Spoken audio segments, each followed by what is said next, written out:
Welcome back, infidels. Japan's economy shrinks the most since 2011. France braces for zero growth, and our own economy is sluggish at best. Meanwhile, economists see a return to growth for, of all places, Greece. But first, what is the hottest item in the energy segment in the United States? Pipelines. More, you surprised me with that when we were talking off the air, doing show prep.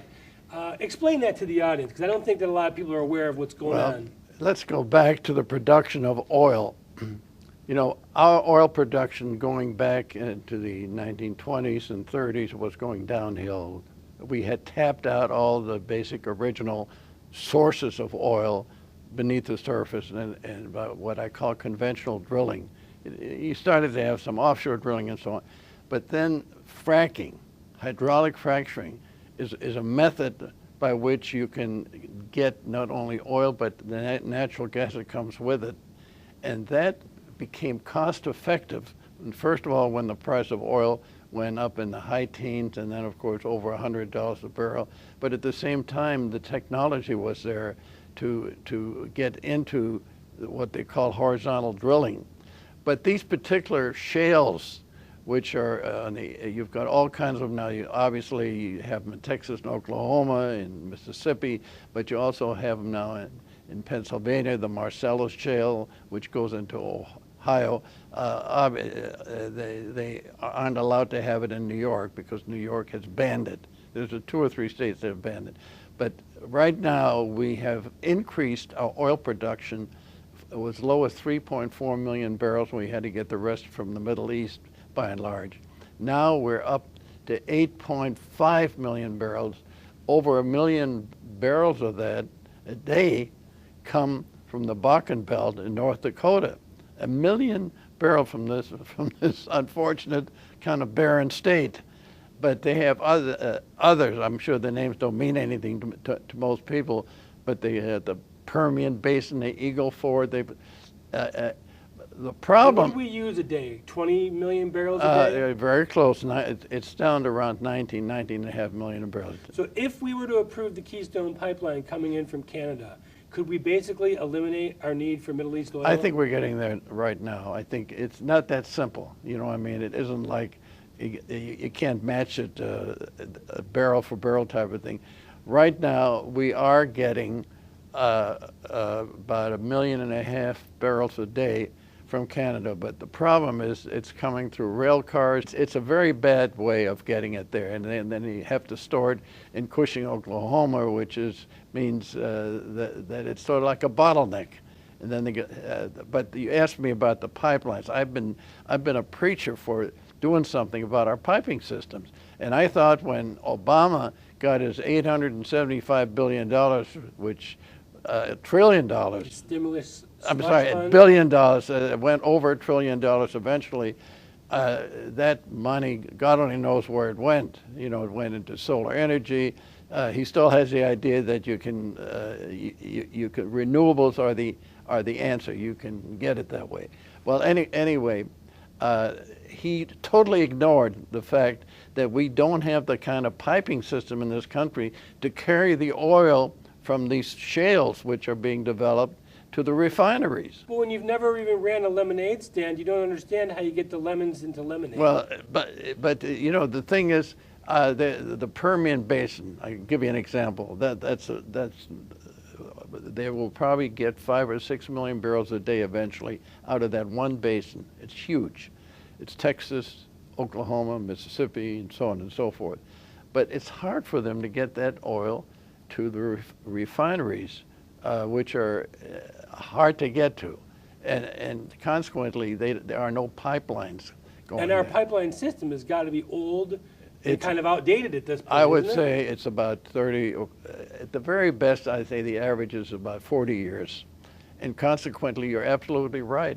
It's not only the system and the matrix of it. It's the kind of material that's used. Right now, it's like anything else. You know, something that's being made today is using different material and different ways of constructing than it was back then. And supposedly, that would not only affect oil and natural gas, it also would affect electrical. We have a huge electrical system that is way, way out of date. You know, when the Enron scam came about, the power was going to be the big thing that they were going to work on. And when it turned out that the whole thing was a hoax, that there wasn't as big a shortage as they said it was, a lot of the stuff was held up, was mothballed, and some of the projects were put on ice. So explain to me what's happening with the pipelines in the United States. All right, there's a big breakthrough that's come about just in the last couple of weeks. Kinder Morgan is the largest pipeline company in the country.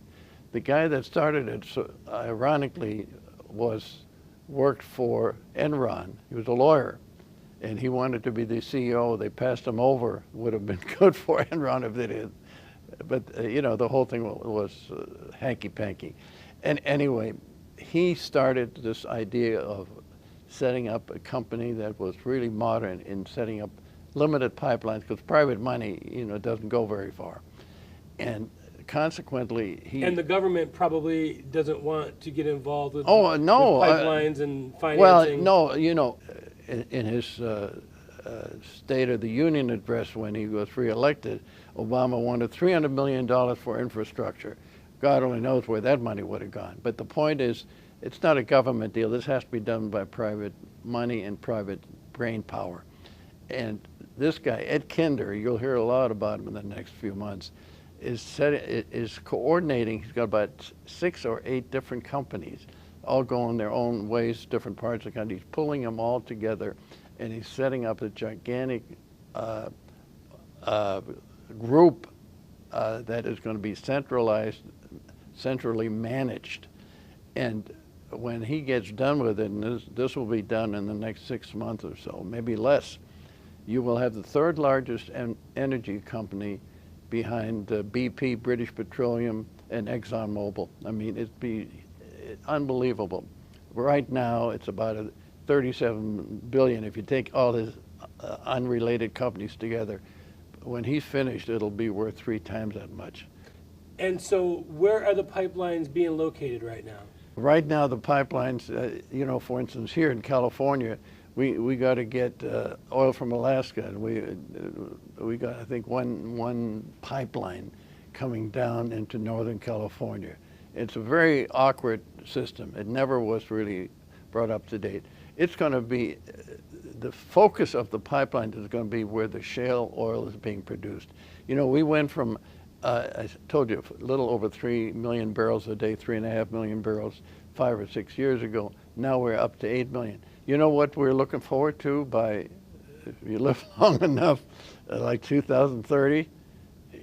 15 million barrels a day, and it could go as high as 20 million barrels if somebody doesn't stand in the way. You know, the biggest enemy of anything to do with energy development is the United States government. Well, specifically the Environmental Protection Agency. I call it America's Gestapo, because they can shut down anything they want to, because Obama stands behind. They can regulate rainwater in your yard. Oh, they can. That's exactly right. So the point is, it's a Gestapo type of power system, and they had this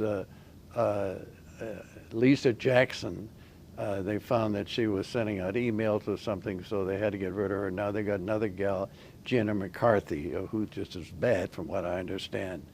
But the point is, then they, in order to try to get some of this oil before they are developing this pipeline system, which now is going to really go ahead, but it's going to be private enterprise.